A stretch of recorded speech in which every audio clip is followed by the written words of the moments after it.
Fala, meus amigos, vamos para mais um vídeo do nosso canal e é claro, nós vamos falar da reta final do Campeonato Brasileiro.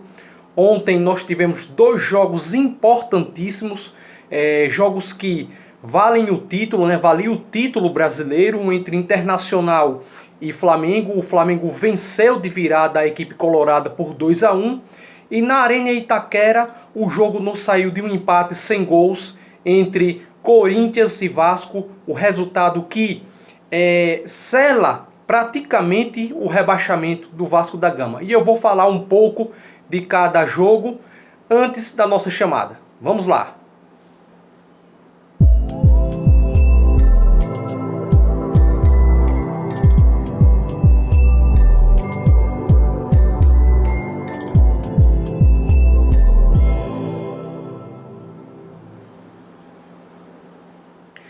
Pois é, meus amigos e minhas amigas, o Campeonato Brasileiro chega na sua reta final. É um campeonato que foi marcado pela imprevisibilidade, pelo equilíbrio principalmente entre as equipes. Então, Internacional, Flamengo e Internacional vão chegar até a última rodada com chances de títulos, uma competição bem apertada, uma pontuação ali numa distância bem estreita. E eu vou falar primeiramente do Vasco. O Vasco que está praticamente rebaixado. Ele ainda não está matematicamente rebaixado, porque ainda depende de uma combinação de resultados que eu vou falar logo a seguir, mas o Vasco está praticamente rebaixado. Isso porque o Vasco agora está com 38 pontos, e o Vasco só pode chegar a 41 pontos na última rodada. Isso ele vai chegar à mesma pontuação do Fortaleza, o Fortaleza que já tem 41 pontos. E para vocês terem uma ideia da gravidade da situação irreversível que tomou conta do Vasco, o Vasco, por exemplo, ele tem que torcer para uma derrota, por exemplo, do Fortaleza para o Fluminense por 1-0.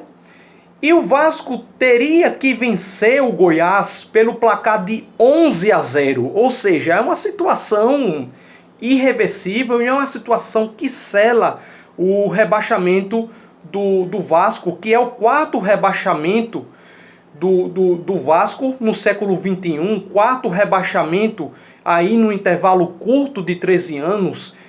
Para a imagem do clube é uma situação desastrosa, é uma situação caótica, fruto de más gestões, fruto de políticas equivocadas, e isso acaba refletindo no fator campo, acaba interferindo no rendimento dos jogadores. E para vocês terem uma ideia, o Vasco de 2000 para cá conquistou apenas, pessoal, 5 títulos.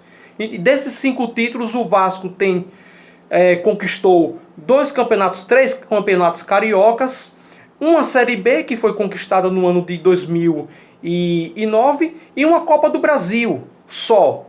Então o restante foi brigando ali para não cair. Teve pequenas participações que foram interessantes. O Vasco que foi segundo lugar no Campeonato Brasileiro de 2011, ali competindo com o Corinthians até a última rodada para ver quem ficava com o título. Mas no geral, no século XXI, o Vasco ainda não se firmou, não se encontrou como um time de futebol, e o Vasco não se encontrou como uma instituição séria.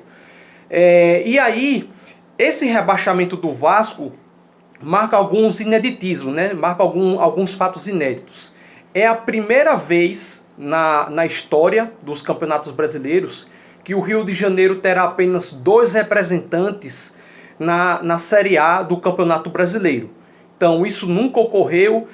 Já ocorreu situações em que o futebol do Rio de Janeiro era representado apenas por 3 equipes, ou na maioria das vezes as 4 equipes, mas nunca o Rio de Janeiro teve uma participação tão pequena, nunca vai ter uma participação tão pequena com apenas 2 equipes representantes. E o Vasco soma a outros times campeões brasileiros, que já foram campeões brasileiros, que é no caso do Botafogo, e do Cruzeiro, Cruzeiro que não conseguiu subir para a Série A já desse ano. Então, somados Vasco, Cruzeiro e Botafogo, totalizando os títulos brasileiros dessas equipes, são 10 títulos brasileiros. São 10 títulos brasileiros, o Vasco que é tetracampeão brasileiro, o Cruzeiro é tetracampeão brasileiro também, e o Botafogo que é bicampeão brasileiro, conquistou ainda na extinta Taça Brasil de 68 e foi campeão brasileiro de 95, que foi aí a última grande conquista do Botafogo. Pois bem, pessoal, e eu vou falar também em relação ao jogo do Flamengo e do Internacional, um jogo que foi bem disputado, né? Não foi um jogo brilhante, mas foi um jogo ali, dentro das suas possibilidades, um jogo bem disputado. Eu não concordei, e é claro que algumas pessoas também não concordaram com a expulsão do Rodinei. Eu acho sim que ele exagerou um pouco, ele passou do ponto na entrada que ele deu no Felipe Luiz, mas eu achei que no máximo ali caberia para um cartão amarelo. Não um cartão vermelho, mas um cartão amarelo, e aí o jogo poderia prosseguir sem maiores problemas. E até essa expulsão repercutiu muito em relação ao resultado.